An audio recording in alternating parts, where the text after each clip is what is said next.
बिस्मिल्लाहिर्रहमानिर्रहीम। अस्सलाम वालेकुम।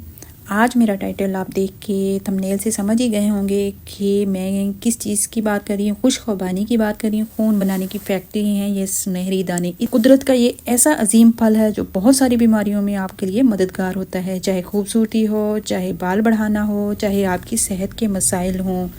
आंखों के गिर स्याल के ख़त्म करती है, बिनाई तेज़ करती है, विटामिन सी से भरपूर स्किन पर होने वाली एलर्जी दाने दूर करती है। इसका रोज़ रोज़ का इस्तेमाल बालों को मजबूत चमकदार बनाता है। पोटाशियम से भरपूर हड्डियों के लिए मुफीद है, खून की कमी को दूर करती है और कब्ज़ को दूर करती है। इतने फ़ायदे हैं और भी बेइंतहा हैरत अंगेज़ इसके फ़ायदे हैं। तो मैं आज आपके लिए बहुत ही ज़बरदस्त खुबानी की चटनी बनाने का तरीका लेकर आई हूँ कि इसको हम किस तरह बना सकते हैं। बहुत ही मज़ेदार बनके तैयार हुई है। इसको आप बनाएं और पूरे रमज़ान मज़े उड़ाएं और रमज़ान के बाद भी इसको बना बना के खाते रहें। तो मैंने लिया है 150 ग्राम मेरे पास है खुबानी। खुश खुबानी अच्छे वाली आप लीजिएगा और उसको धो के बहुत अच्छे से सुखा लेना है। और इसके बाद ये आलू बुखारा, ये भी 150 ग्राम है। इसको भी मैंने ये देखे निकाल लिया है और इसको भी मैं एक पानी से धो लूँगी। और ये इमली है, ये 200 ग्राम है। ये थोड़ी सी इन दोनों चीज़ों से मैंने ज़्यादा ली है ताकि इनके बैलेंस को बरकरार रखे। और इमली के भी बहुत ज़्यादा फ़वाइद हैं रमज़ान में। आलू बुखारा ये देखिए, ये भी बिल्कुल देख के लें आप, जिसका लाइट सा कलर हो, पीला पीला सा ताज़ा बिल्कुल। उसकी वैसे जो पुराना होता है वो भी अच्छा होता है, लेकिन उसकी जो चटनी है वो काली काली सी बनती है और इस चटनी का कलर बहुत अच्छा आता है।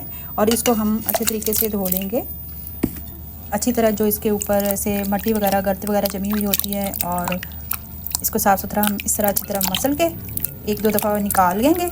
और खुबानी को भी इसी तरह हम साफ़ कर लेंगे और इमली को भी एक पानी निकाल देंगे। और तीनों चीज़ों को मैंने अच्छे से धो लिया है। अब इसमें हम पानी डाल देंगे ताकि ये अच्छे से इसमें भीग जाएं और डिप हो जाएं। अगर आपके पास ज़्यादा टाइम नहीं है तो 3-4 घंटे भी आप भिगो सकते हैं। ये देखिए मैंने अभी इसमें डाल दिया है और इसी तरह की चटनी का कलर आएगा प्यारा सा अगर लाइट लाइट से हम लेंगे।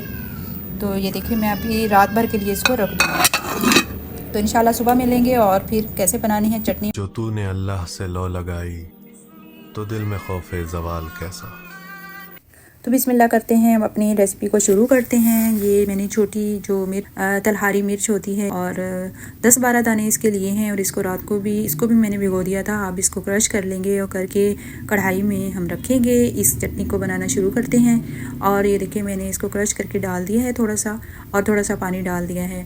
अब थोड़ा सा इसको पकने देंगे। ये वैसे भी सॉफ्ट हो गई है, अगर आपने नहीं भी भिगोई तो ऐसे ही डालना चाहे तो डाल लें, क्योंकि जब ग्राइंड करते हैं तब ये ग्राइंड हो जाती है। ये आलू बुखारा और इमली और इसमें जो है खुबानी हमने बहुत अच्छे से मसल लेनी है। इसकी तो अंदर गुठली नहीं है खुबानी की, ये वैसे ही गुठली के बगैर ही है। और इमली और आलू बुखारे की हम जो है गुठलियाँ निकाल लेंगे और इसको अभी पकना रख देंगे। और 1 किलो मैंने इसमें पानी डाला है और मज़ीद मैं इसमें थोड़ा सा पानी और डालूँगी ताकि अच्छी तरह पक जाए। तकरीबन मैंने इसमें 1.5 किलो पानी डाला है और डाल के फिर मैंने इसको 15 मिनट के लिए पकने रख दिया था ताकि ये अच्छी तरह गल जाएँ। मज़ेदार सी चटनी में जो स्पाइसेस जाएंगे बहुत कम जो इसमें डालेंगे, इतने ज़्यादा स्पाइसेस भी हम नहीं डालेंगे।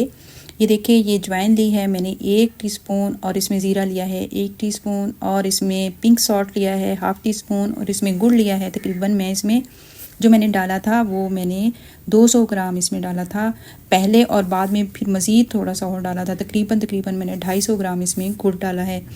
सारी चीज़ें डाल के मैंने बहुत अच्छे से पकाया है इसको। जितना आप पकाएंगे और उतनी ही ये थोड़ी लॉन्ग टाइम चलेगी।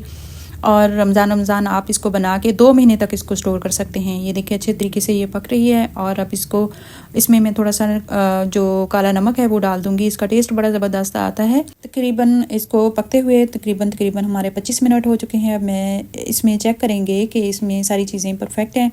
तो चेक किया तो इसमें थोड़ा सा मीठा कम था, तो वही मैंने 200 ग्राम पहले डाला। अब मज़ीद 50 ग्राम बाद में डाल दूँगी। थोड़ी सी इसकी गरमाइश निकाल के आप ग्राइंड करें, और ये जूसर ब्लेंडर से आप बहुत अच्छे से इसमें ग्राइंड कर सकते हैं। अगर आपके पास स्टिक ब्लेंडर है तो उससे भी बहुत अच्छी हो जाती है। इसके बाद मैं इसको छान लूँगी, और छानना ये ज़रूरी नहीं है। अगर आप नहीं छानना चाहते तो कोई मसला नहीं है, क्योंकि ये बहुत अच्छे से ग्राइंड अगर हो चुकी होती है तो इसको छानना ज़रूरी नहीं होती है। यही है कि आप पहले ही इमली और आलू बुखारे की गुठलियाँ निकाल लें ताकि वो ग्राइंड करते वक्त वो ना पिस जाए, फिर उसका जायका कड़वा हो जाता है, वैसे भी उसका फिर कोई फ़ायदा नहीं होता।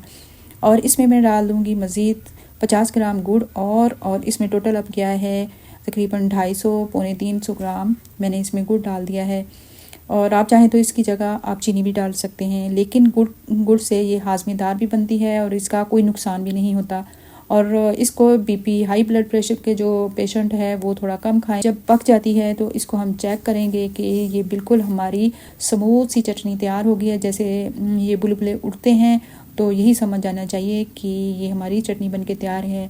और ये देखें, मैं अभी आपको दिखा रही हूँ, बिल्कुल भी रनिंग नहीं है और बहुत अच्छे से हमारी चटनी बनके तैयार हुई है। अगर आपको इस तरह समझ में नहीं आए, इस तरह किसी प्लेट में डाल के आप चेक कर लें कि इसमें पानी तो नहीं है या फिर गाढ़ी है, तो बिल्कुल हमारी चटनी तैयार है। कितनी अच्छी इसकी थिकनेस है, इसी तरह की रखनी चाहिए, ना थोड़ी पतली होनी चाहिए और ना ही बहुत ज़्यादा गाढ़ी, क्योंकि हम जब इसको फ्रिज में रख देते हैं तो ये वैसे भी बड़ी सख्त हो जाती है। अब देखें 4 मग्स हैं, उसको हम लेंगे फ्राई पैन में, थोड़ा सा इसको ड्राई रोस्ट कर लेंगे।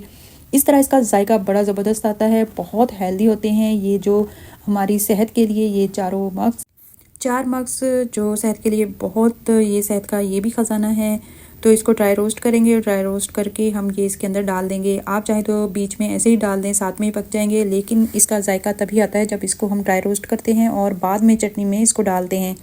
अब मैंने इसको ड्राई रोस्ट कर लिया है और मैं इसको डाल दूँगी। आप चेक कर सकते हैं कि इस तरह ये हमारी चटनी कितनी ज़बरदस्त बनके तैयार हुई है। चम्मच में इस तरह आप देख सकते हैं। अगर आपको समझ में ना आए तो ये 4 मग्स मैंने डाल दिए हैं। अब इसको अच्छे से मिक्स करूँगी।